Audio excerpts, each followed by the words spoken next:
Shalom semuanya. Apa kabar saudara? Semua sehat?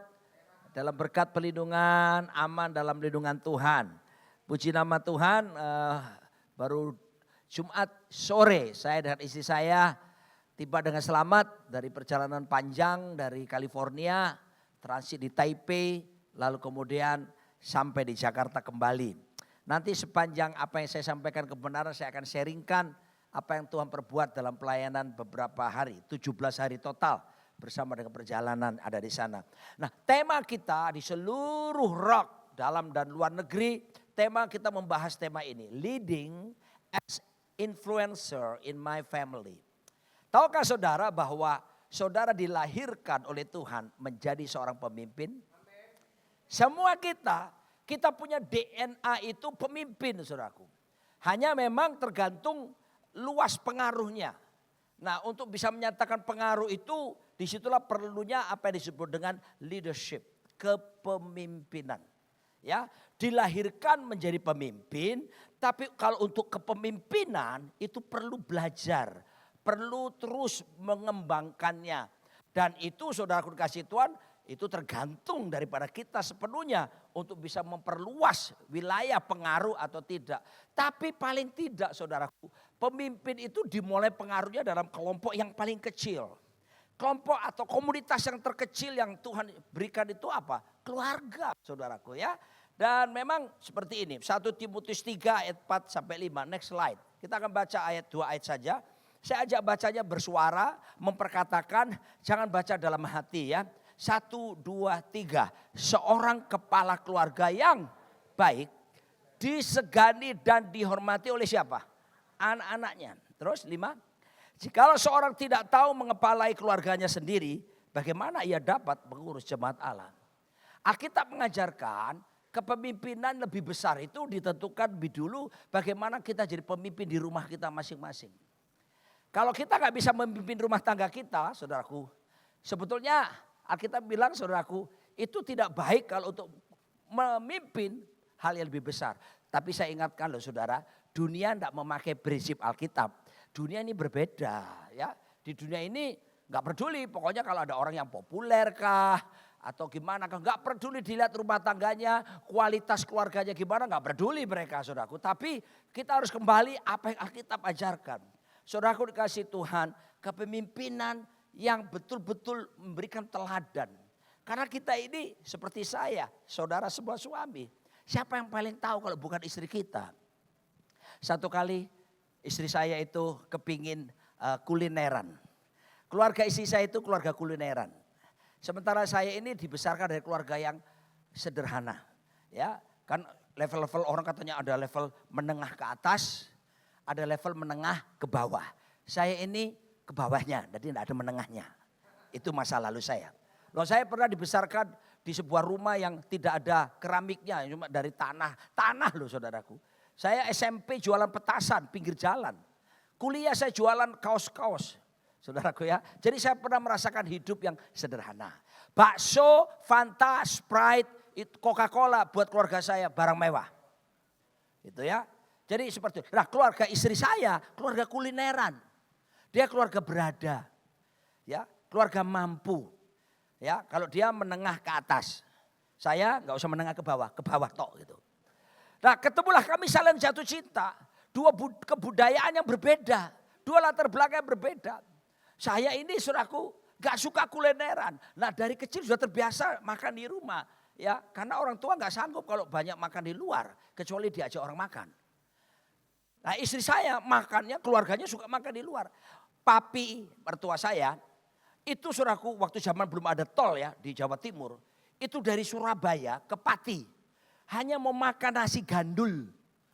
Sudah tahu nasi gandul enggak? Tahu ya, yang lain apa? Gondal gandul tahu ya? Gondal gandul tahu ya. Nah, nasi gandul itu papi mertua saya naik mobil. Dia setir sendiri saudaraku. Dari Surabaya ke Pati waktu itu 4 jam. Pulang pergi 8 jam hanya karena 1 porsi nasi gandul yang tidak sampai gondal gandul.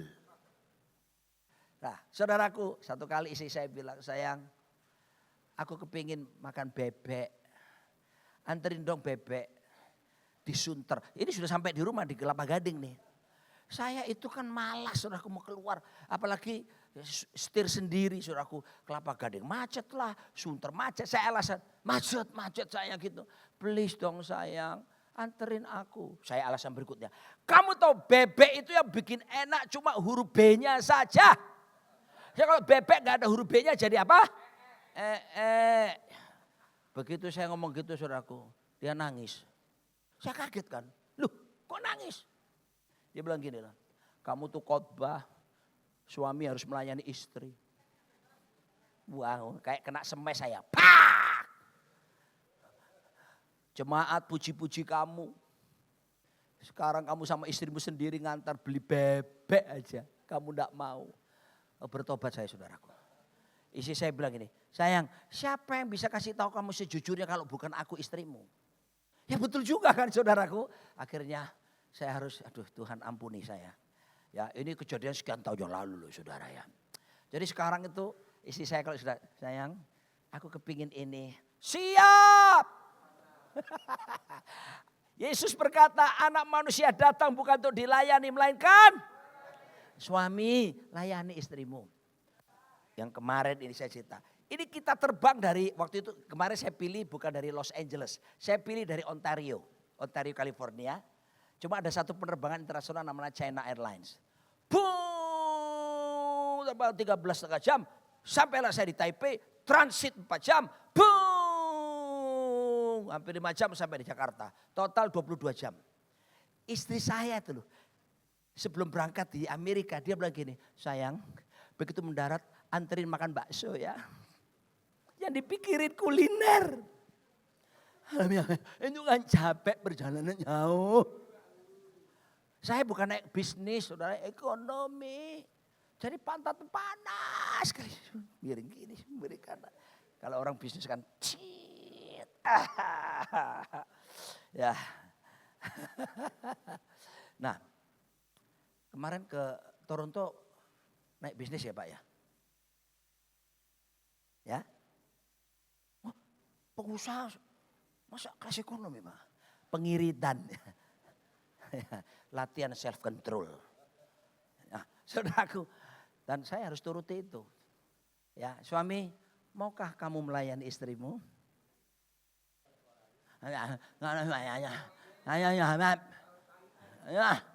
Halo, kepemimpinanmu itu pertama diuji di rumahmu. Ini saya bilang, tolong tadi, next lagi. Kepemimpinan yang saya bicarakan ini berbeda dengan apa yang di luar sana, saudaraku.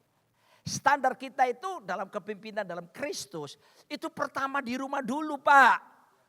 Udah gak usah ngomong besar-besar di luar. Saya pernah kenal pengusaha kaya raya. Punya mall, punya hotel, punya beberapa jenis usaha.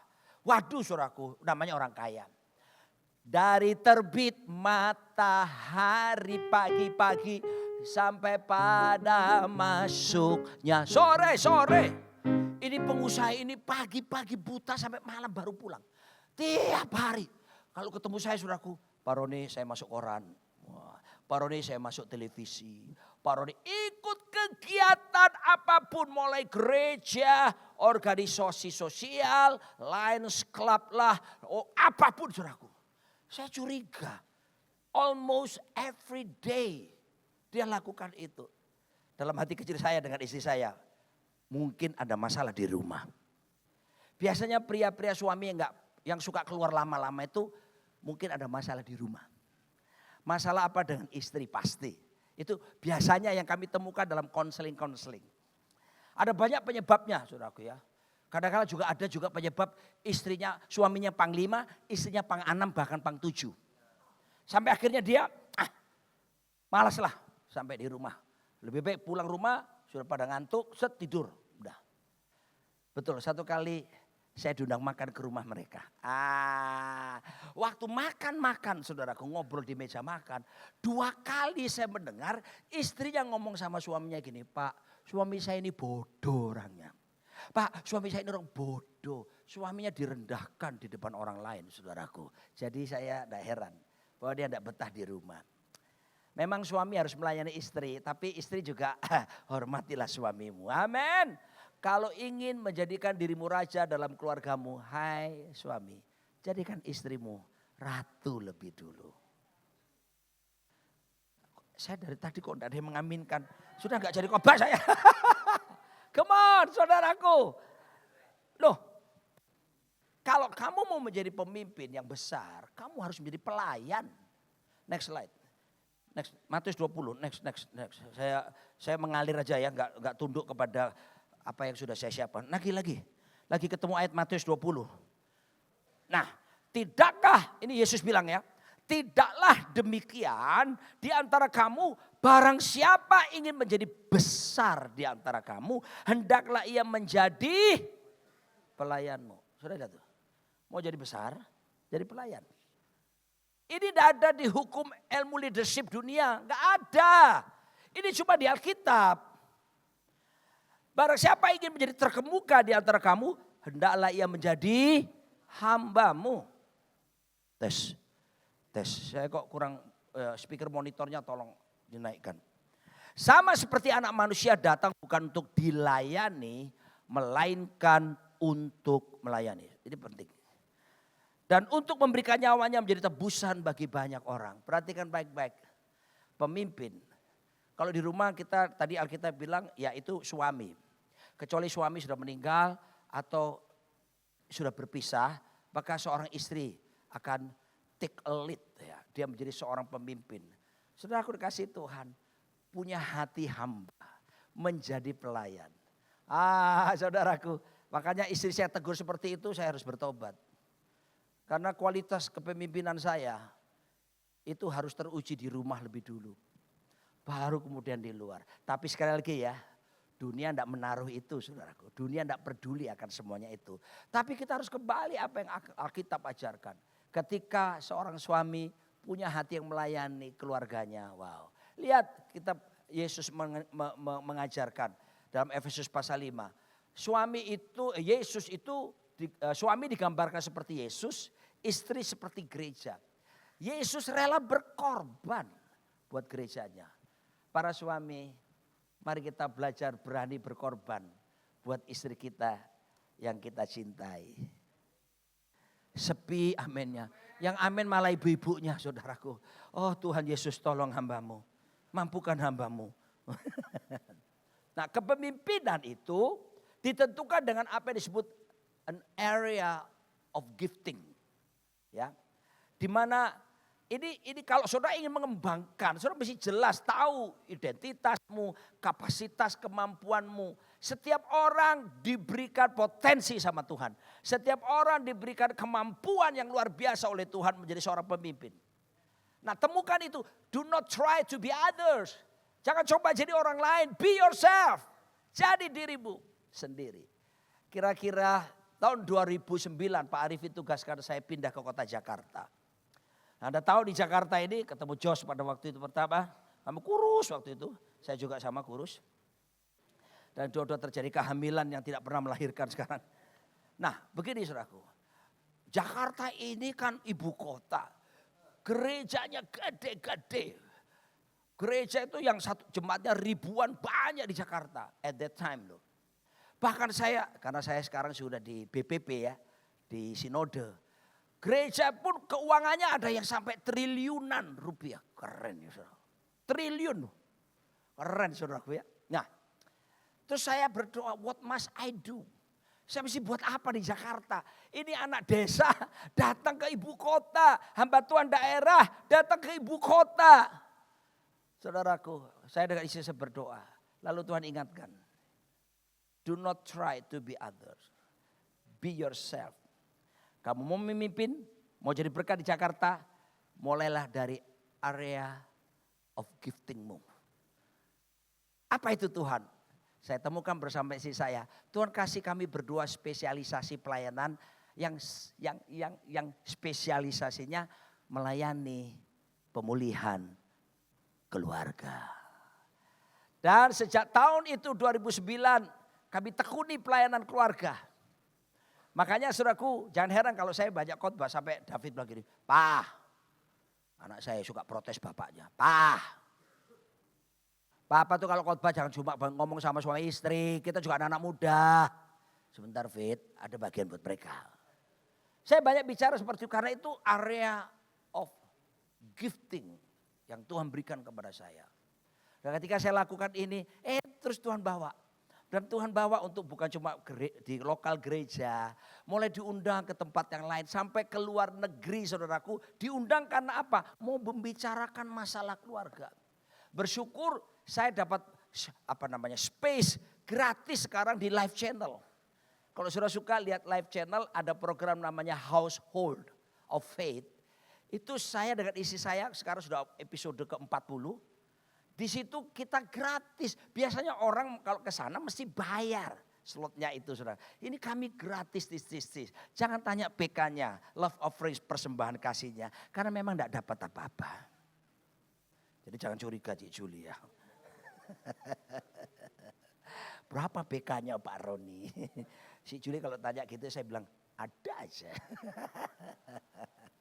Ya, saudaraku, walaupun tidak dapat persembahan, tapi gratis ke sana dan jadi berkat. Saya sering pergi. Satu kali saya di mall, saudaraku, di Moi situ, tahu ada seorang ketemu saya. Ya saya tidak kenal. Pak Roni Daud ya? Iya Pak. Aduh Pak, saya Katolik dia bilang. Tapi saya nonton program Bapak di Live Channel. Terima kasih program itu jadi berkat. Siapa tidak bersyukur saudara? Pak, saya pergi ke kota mana? Saya pergi ke kota mana? Saya ke Indonesia Timur. Pak, terima kasih Pak, sudah jadi berkat buat keluarga saya. Oh saudaraku dikasih Tuhan. Temukan semua orang punya hal-hal yang khas yang Tuhan taruh dalam diri saudara. Kita ini dilahirkan dengan asli, tapi kenapa mesti mati dalam keadaan fotokopi? Be yourself my friend. Satu kali Pak Arifin telepon saya masih di Mataram waktu itu. Telepon begini, Roni, ada hamba Tuhan yang baru pindah ke Bali. Tapi saya pikir lebih cocok di Lombok sama kamu. Bukan di Lombok ya maksudnya. Di Pulau Lombok. Kalau di Lombok itu dimasukin Lombok. Sebaiknya dia tinggal di Pulau Lombok. Melayani di tempatmu ya. Terima dia ya. Ini otoritas rohani. Bapak rohani saya mesti taat. Siap. Saya terima hamba Tuhan itu. Waduh orangnya halus. S1 sarjana Universitas Gajah Mada. Wow orang pinter. S2-nya sekolah teologi. Walaupun alirannya yang reform. Sama-sama lah kami lah. Orangnya halus. Shalom Pak Roni. Terima kasih saya diberi kesempatan. Boleh melayani di Mataram, di Lombok bersama Bapak. Tolong arahkan saya. Oh ya bagus sekali sama-sama. Saya kasih kesempatan satu kali dia khotbah. Begitu di mimbar saudaraku. Saya tidak bisa lupa. Pegang mic langsung begini. Jemaat yang dikasih oleh Tuhan Yesus Kristus. Marilah bersama-sama kita akan mendengarkan firman Tuhan. Jadi lain saudaraku. Waduh saking semangatnya dia khotbah suaranya berubah kan. Mari kita mendekat kepada Tuhan. Tangannya kayak gini saya tirukan. Kalau tidak maka aku akan binasa. Kancing bajunya terlepas. Das. Dia tidak pakai kaos dalam. Ternyata pas di pusernya itu. Berbulu lagi. Jemaat yang duduk di depan itu ibu-ibu ketawa. Dalam hati saya duduk gini. Tunggu setelah ini ya. Setelah saya khotbah saya panggil. Sini. Dia ketemu saya. Kenapa Pak Roni? Hasilnya keluar. Kenapa suaramu harus berubah-ubah tadi? Aku sekolah Alkitab diajar gitu. Be yourself. Jadi seperti apa adanya kamu. Jangan berubah-ubah. Saya tahu saya ngerti tentang homiletika, hermeneutik dan sebagainya. Tapi jadi seperti dirimu. Begitu dia satu waktu saya kasih kesempatan khotbah. Dia kata, Shalom Bapak Ibu kasih Tuhan. Mari bersama-sama kita. Hasilnya keluar. Nah, bayangkan saudaraku saya datang sama saudara khotbah sekarang ini ya. Saudara kenal saya kan. Beberapa saudara mayoritas kenal saya. Keseharian saya. Tiba-tiba saya begini. Jemaat kasih Tuhan. Kaget semua saudara. Kasih tahu kiri kanan. Be yourself. Hey. Nah, saya mencoba mendefinisikan what is the definition of the kingdom leadership. Apa itu sebetulnya? Bukan ini. Sekarang kembali ke tadi. Definisi seorang pemimpin Itu apa? Saya menemukan dari 3 ayat firman Tuhan, saya gabungkan ya. Maklum, dosen kalau memberikan pengajaran itu mesti jelas definisinya. Saya dosen di sekolah Alkitab. Jadi gini saudaraku, kemampuanmu mendefinisikan masalah akan membuat kamu bisa sanggup mengatasi masalah. Ketidakmampuanmu mendefinisikan satu masalah membuat kamu dikuasai oleh masalah. Paham saudara? Jadi kemampuan mendefinisikan sesuatu itu penting ada pada kita. Karena dengan mampu mendefinisikannya, Anda bisa menguasainya. Nah, saya temukan kingdom leadership. Nah, Pak Erwin, tolong diperhatikan ya. Nanti kita diskusikan. Saya ambil dari 3 ayat. Karena Pak Erwin ini kalau sekolah Alkitab suka ngajak diskusi. Tiga ayat. Kejadian 1 ayat 26, 1 Korintus 4 ayat 20, dan Roma 14 ayat 17. Jadilah ini definisi. Apa itu kepemimpinan yang bersifat kingdom? Kepemimpinan yang menyatakan pengaruh langsung. Pengaruh langsung apa? Keserupaan dan pemerintahan Kristus. Raja yang diurapi dalam segala aspek kehidupan. Aspeknya apa saja Pak? Aspek roh, jiwa, tubuh. Kenapa saya tulis ini aspek roh, jiwa, tubuh? Ada banyak orang saudaraku leadershipnya. Dia kelihatan baik keren kalau kebaktian, kalau gereja. Rohani. Tapi di luar sana berbeda sama sekali.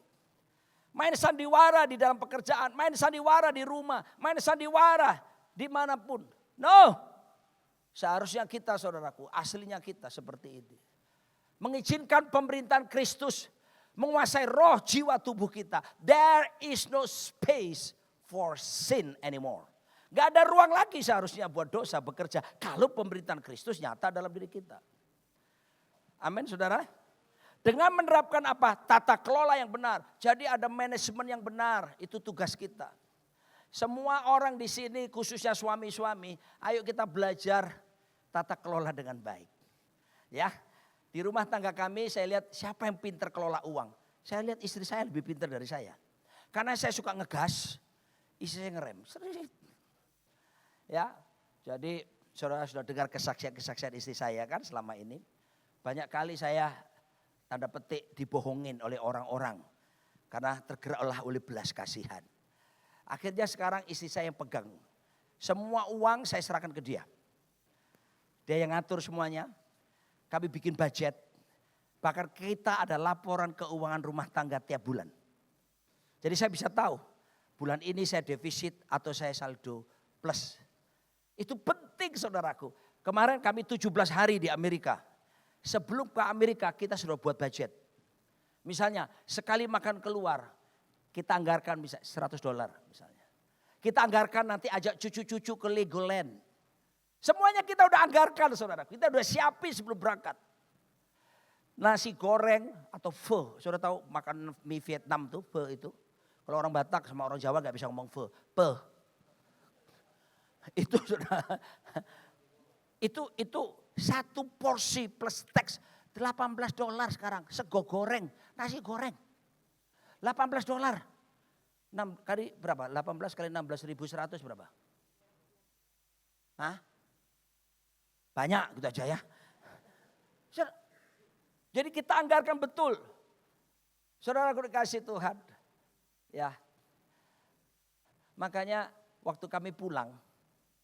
Istri saya begini. Puji Tuhan ini teririt selama kita ke Amerika katanya. Ya, karena apa? Istri bawa makanan dari Indonesia. Bumbu-bumbu dari Indonesia. Jadi ke sana goreng. Nasi goreng roa. Kita bawa. Sampai saudaraku, saya nggak tahu kalau istri saya bawa kemangi sama daun lemon. Kena saya saudaraku di imigrasi, di custom. What is this? Saya nggak bisa jelaskan. Apa ya kemangi? Kemangi apa? Kebetulan yang periksa custom itu orang Vietnam. Saya baca tulisannya di sini. Nguyen, Vietnam. Nguyen, Nguyen. Terus kita bawa ini saudaraku, apa namanya? Campuran makanan-makanan lain ya. Mie alung. Mie alung. Mie Anda sudah sampai Amerika Pak. Sukses dituntaskan di sana. Ya. Saudara mau kepengen makan bakmi enak, alung tempatnya. Nanti komisinya kita bicara belakang ya. Jadi semua kan bumbu-bumbu tuh. saya disuruh gini, yuk diarahkan ke tempat diperiksa itu. Ya, nah istri saya itu selisih 2 orang di belakang saya. Saya langsung bilang, kamu langsung ke sana aja. Bener saudaraku, dia lolos, saya periksa. Terus dia tanya gini, is there any pork here? Saya bilang gini, you know, Indonesia. Saya mau menjelaskan bahwa the majority people in Indonesia is Muslim. They not eat, pork. Oh ya, yes, I know. Wah, dia Vietnam, Nguyen. Tapi kena daunnya saudaraku. Saya bilang dia, yes, you can take it. Oke, diambil semuanya daunnya gini, ya sudah.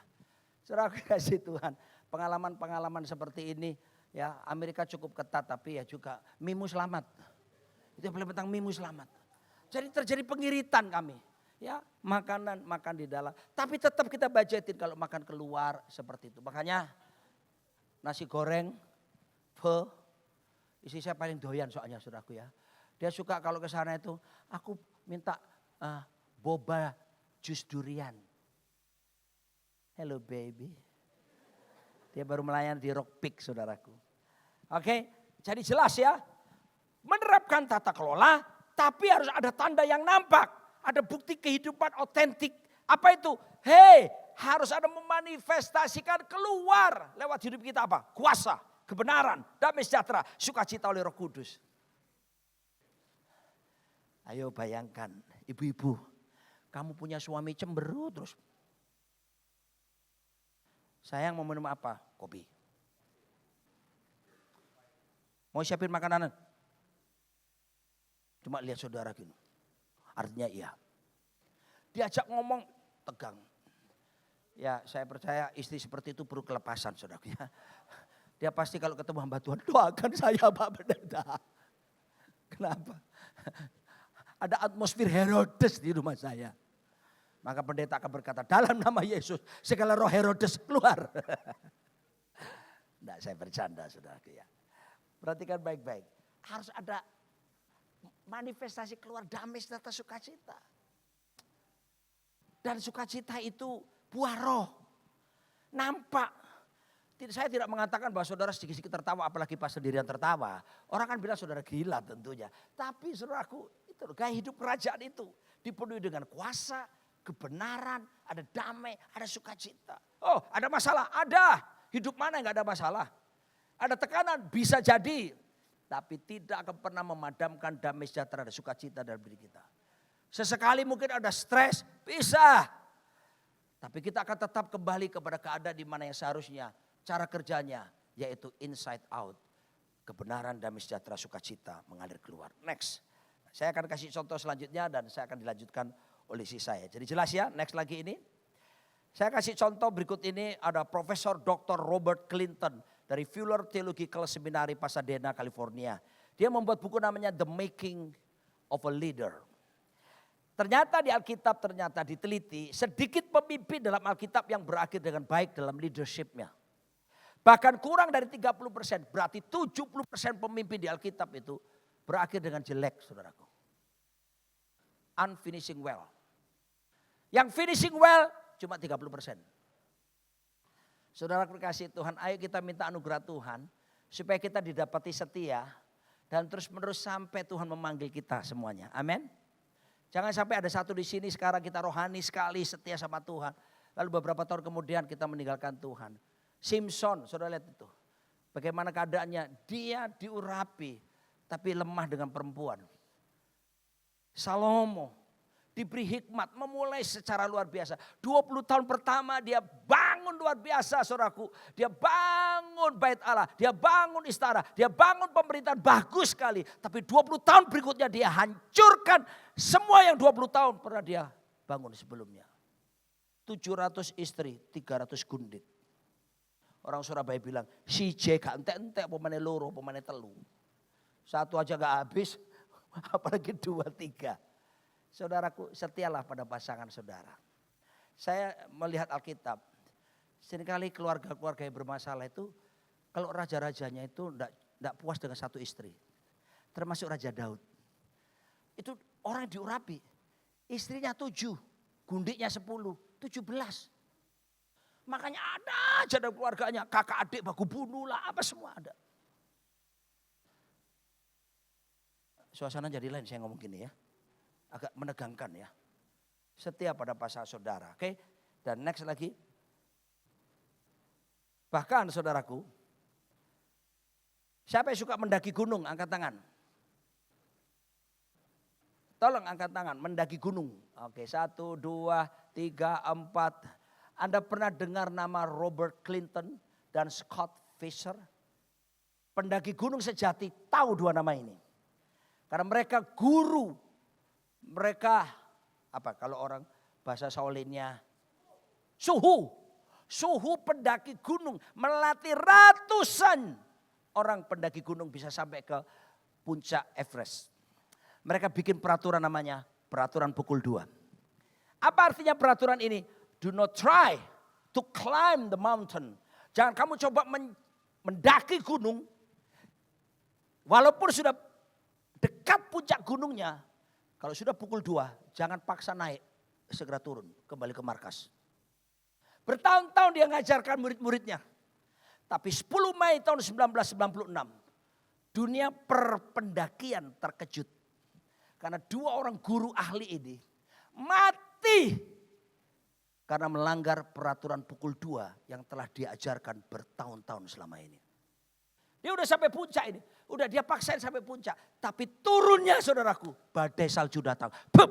Dan dia tidak bisa sampai ke markas. Mati dalam keadaan beku 2 orang ini. Dan beberapa muridnya yang lain. Saudaraku. Kita punya peraturan pukul 2. Alkitab.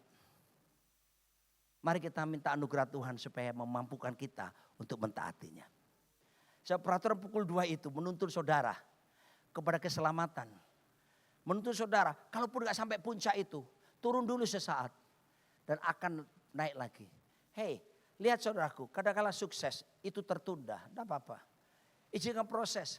Proses menyebabkan progres. Dan ketika kamu kena proses, jangan pernah protes. Yang percaya berkata, oke, next slide. Dan setelah itu isi saya akan lanjutkan. Next lagi saya akan bahas ini. Ya, jadi pemimpin yang berkarakteristik, tolong para suami ini. Karakteristik kerajaan.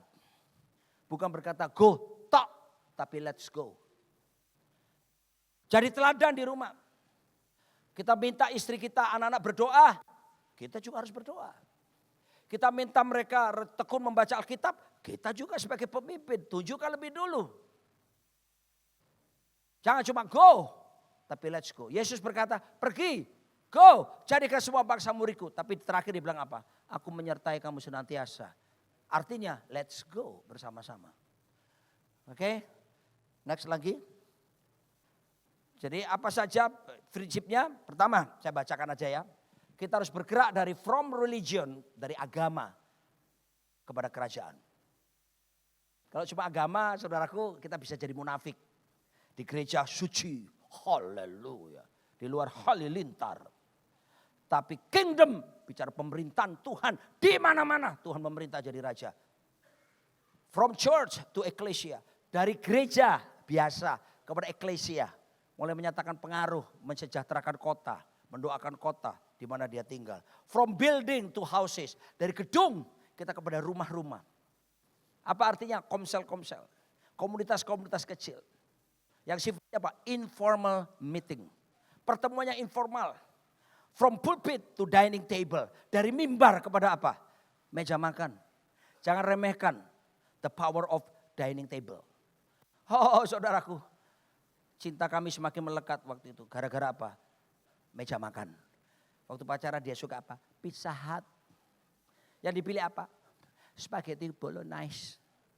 Saya pilih pizza, dia spaghetti bolognese. Sambil saya lihat total berapa. Oh cukup. Ingat tadi?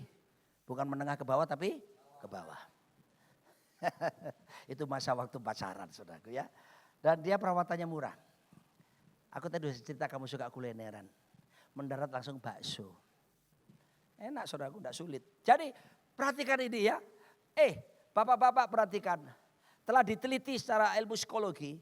Anak-anak yang rajin makan malam bersama papanya. Menunjukkan prestasi belajarnya di sekolah. Lebih hebat daripada yang tidak. Daripada yang jarang. So kasih waktu buat anak-anak saudara. Makan sama mereka. kasih waktu. Ya. Next lagi. Dan gaya kepemimpinan kerajaan saya sudah jelaskan tadi. Tentunya bukan bos, tapi pelayan. Next lagi. Yang kedua, come on baby.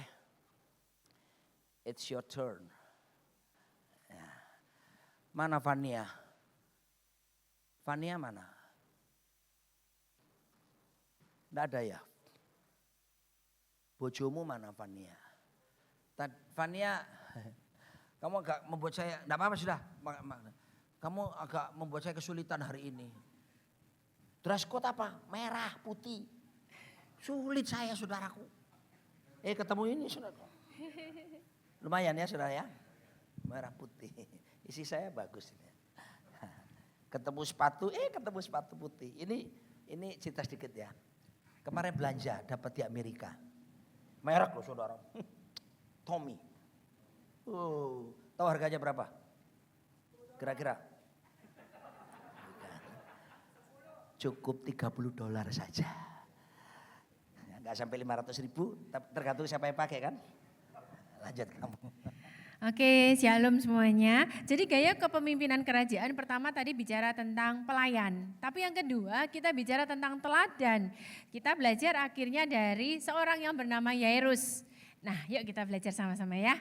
Datanglah seorang kepala rumah ibadat yang bernama Yairus.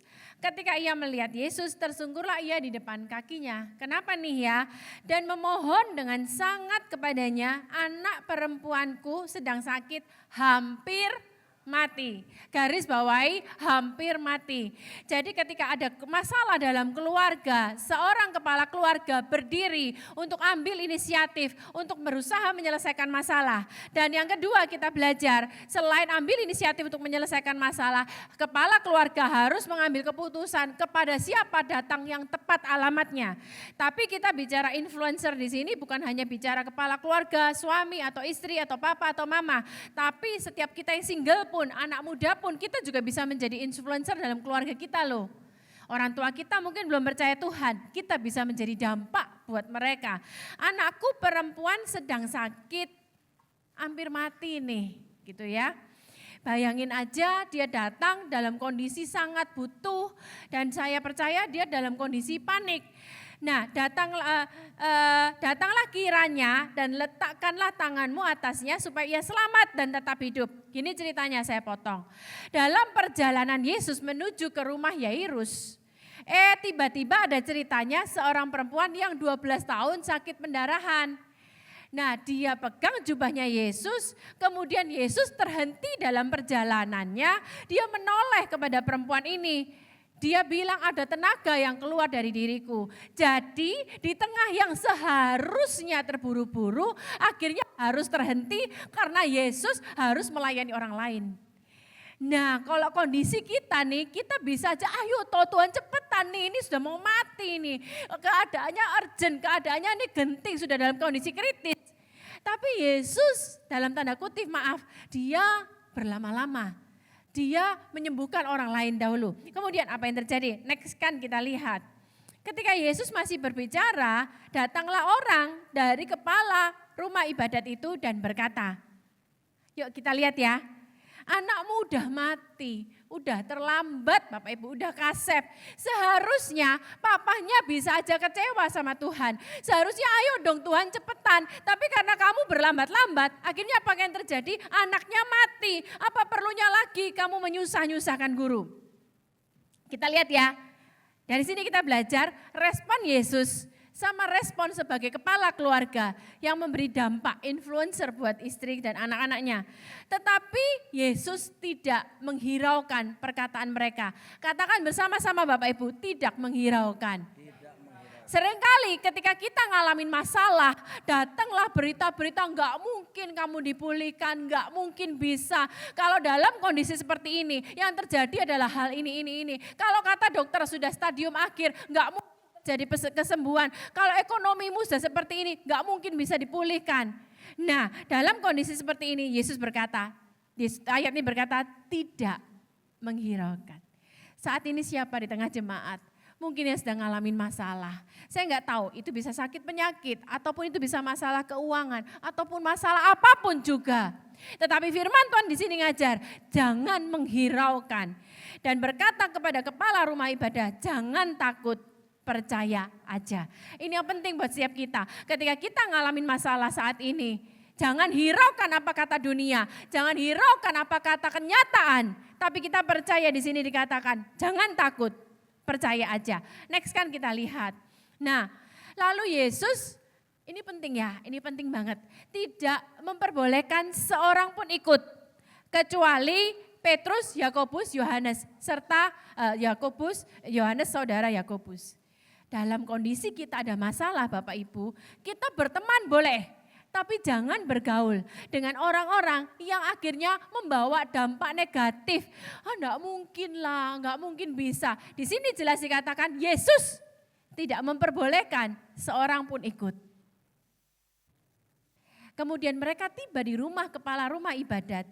Dan di sana, yuk kita baca sama-sama Bapak Ibu 1, 2, 3. Dan di sana dilihatnya orang-orang ribut, menangis dan meratap dengan suara nyaring.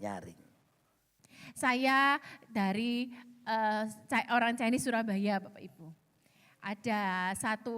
Ada juga di mana kalau acara kematian itu biasanya ada nangis yang pakai kempiengan gitu ya, orang Surabaya, wah, stop gitu ya. Lagi ada waktunya nangis lagi. Saya bayangkan kondisi saat itu orang-orang ribut, menangis, meratap dengan suara nyaring. Next kan lagi kita lihat selanjutnya. Sesudah ia masuk, ia berkata kepada orang-orang yang menangis itu. Saya pikir ini kita perlu baca bersama-sama. 1, 2, 3. Mengapa kamu ribut dan menangis? Anak ini tidak mati, tetapi tidur. Yesus itu adalah influencer yang sampai saat ini kita kalau ngomong YouTube lah, subscribe-nya atau followernya tidak akan pernah berhenti Bapak Ibu. Tapi terus kadang-kadang kalau orang ada masalah tiba-tiba orang unfollow lagi ya. Tapi kalau Yesus itu subscribe-nya sampai kapanpun. Dan di situ dikatakan, mengapa kamu ribut dan menangis? Anak ini tidak mati tetapi tidur. Nah, dia berkata, selanjutnya dikatakan, tetapi mereka sama-sama katakan mentertawakan dia. Kamu kagak lihat kenyataannya. Ini loh kenyataannya dia sudah mati, tapi kamu bilang tidur. Dia memperkatakan kata-kata iman. Ya. Yesus itu sebagai influencer yang mengajarkan kita kondisi apapun yang terjadi. Dia berkatakan iman. Anak ini tidak mati, tapi tidur. Oke. Mungkin kita berkata ekonomiku mati, kondisiku mati. Tapi kita belajar dari Yesus sang influencer ini. Jangan katakan kamu mati, tapi hidup. Oke, tetapi maka yuk kita baca lagi selanjutnya. Maka diusirnya semua orang itu. Yesus pun ngusir orang loh Bapak Ibu. Kita juga jangan sungkan kalau ada orang yang memberikan dampak negatif kepada kita. Kita bilang no. Kita bisa aja untuk tidak mendengar dan mengusir mereka. Di situ dikatakan lagi. Lalu dibawanya ayah dan ibu lalu dibawanya lah ayah dan ibu anak itu. Dan mereka yang bersama-sama dengan dia masuk ke dalam kamar itu. Siapakah itu? Petrus, Yohanes, Yakobus. Hanya papahnya, mamahnya, Petrus, Yohanes, dan Yakobus. Menghadapi apa? Menghadapi seonggok mayat Bapak Ibu. Next kan lagi kita lihat. Lalu dipegangnya tangan anak itu. Katanya tali takum. Yang berarti, hai anak, aku berkata kepadamu, bangunlah. Kepala keluarga di tempat ini, kalau kita ngalamin masalah, kita belajar dari Yesus. Jangan dengar apa kata dunia, mereka bahkan mentertawakan kita. Singkirkan kata-kata negatif itu. Tapi ayo kita berpegang teguh pada iman dan berkata, bangunlah. Bangunlah. Masalahmu apa saat ini? Katakanlah tidak ada harapan, tapi kita berkata, Efata, bangunlah, tali takum, terbukalah. Seketika itu juga anak itu bangkit berdiri dan berjalan. Sebab umurnya sudah 12 tahun. Saya percaya kalau seandainya Bapak Ibu ada di kamar itu, Kemudian anak ini bangun. Apa respon pertama kita? Kabur. Makanya Tuhan mau hanya mengajak orang-orang yang bersama-sama bisa diajak berjalan. Yuk kita baca yang terakhir. Semua orang yang hadir sangat takjub. Ini belum zamannya Instagram dan lain-lain Bapak Ibu ya. Tapi keluarga Yairus ini akhirnya menjadi influencer buat banyak orang. Karena apa? Karena kondisi anaknya ini dipulihkan. Yang kedua, saya bicara yang terakhir buat Bapak Ibu ya. Ini penting kita juga pelajarin juga. Sebagai teladan dalam hal apa? Pegawai istana di Kapernaum. Sama juga Bapak Ibu. Anaknya hampir mati. Yuk kita baca. Pegawai istana itu berkata kepada Yesus, Tuhan datanglah sebelum anakku mati. Berarti juga kondisinya kondisi kritis. Ini nih Bapak Ibu kita belajar ya. Seringkali kita datang pada Tuhan, kita berdoa minta tolong. Tapi kita sudah punya pola dengan cara kita sendiri. Kalau tadi Yairus minta Tuhan datang. Tapi enggak selalu loh Tuhan dengan caranya sendiri, caranya harus datang. Kita lihat. Kata Yesus kepadanya, yuk baca sama-sama yang ini penting. Pergilah anakmu hidup. Ketika saya baca ayat ini, saya berpikir, kalau Bapak ini enggak benar ya responnya, dia bisa kecewa loh sama Tuhan. Ya. Tuhan datanglah, anakku ini sudah hampir mati. Yesus mengambil keputusan untuk tidak mau datang, untuk ikut ke rumah si bapak ini. Tapi dia bilang pulang kok sana, bahasa Jawa pulang aja sana. Dia berkata anakmu hidup. Gimana dia bisa tahu, membuktikan bahwa anaknya itu hidup? Kita lihat ya. Yuk kita baca sama-sama. Orang itu percaya akan perkataan yang dikatakan Yesus kepadanya, lalu pergi. Jadi dia ngomong, Tuhan datanglah, sembuhkanlah anakku. Tuhan Yesus pulang ke sana. Bahasa Jawanya, pulang tuh sana, anakmu udah sembuh kok. Kalau kita bisa kecewa loh Bapak Ibu. Kadang-kadang kita itu meminta sesuatu hal yang spektakuler dari Tuhan. Kadang-kadang kita datang kepada hamba Tuhan, yang mau didoakan, tumpang tangan, diunyel-unyel, diapakan, Bapak Ibu, wah getar-getar ini itu. Tapi dia cuma bilang, pulang, anakmu udah sembuh. Kita lihat. Ketika ia masih di tengah jalan, hamba-hambanya datang kepadanya dengan kabar bahwa anaknya hidup. Nah, kejadiannya berapa lama? Kita lihat ya. Ia bertanya kepada mereka, pukul berapa anak itu mulai sembuh? Jawab mereka, kemarin siang tuh, pukul 1 demamnya hilang. Berarti kesimpulannya dari dia datang kepada Yesus, berarti kalau kata kemarin kan udah lewat 1 hari. Kemarin siang tuh, berarti udah lewat 1 hari. Dalam perjalanan dia on the way pulang, jam pertama, jam kedua, jam ketiga, dia enggak punya handphone Bapak Ibu yang bisa menanyakan kepada pegawai di rumahnya gimana kondisi perkembangan anakku. Dia enggak bisa menanyakan kabarnya dan dia dalam kondisi jalan kaki. Saya bayangkan dia berjalan sebagai seorang ayah, sebagai seorang kepala keluarga dengan iman. Firman Tuhan berkata dia percaya apa yang dikatakan oleh Tuhan Yesus. Jawab mereka kemarin siang pukul 1 demamnya hilang. Maka teringatlah ayah itu bahwa pada saat itulah Yesus berkata kepadanya anakmu hidup. Maksud saya gini loh, hai para influencer, pastinya seorang suami, seorang istri sebagai suami istri kepala keluarga. Tapi kalaupun kalian belum menikah, kalian bisa menjadi influencer. Tapi kita belajar dari sini itu apa sih? Responsi ini Bapak. Bicara tentang gaya kepemimpinan kerajaan, bicara teladan, dia enggak mudah kecewa loh Bapak Ibu. Perhatikan, seandainya dari langkah demi langkah pertama, dia ngedumel sama Tuhan. Bukannya ikut aku, tumpang tangan ke anakku, aku begitu aja disuruh pulang. Ketika dia dalam perjalanan kecewa, saya bayangkan respon bapaknya mempengaruhi kehidupan anaknya. Lalu ditutup dengan ini. Baca sama-sama Bapak Ibu. Lalu Lalu ia ia pun pun percaya. percaya Ia dan dan seluruh seluruh keluarganya. keluarganya. Jadi Bapak Ibu siang hari ini pun kalau kita pribadi lepas pribadi. Hari ini kita punya masalah. Firman Tuhan berkata percaya. Pulang percaya.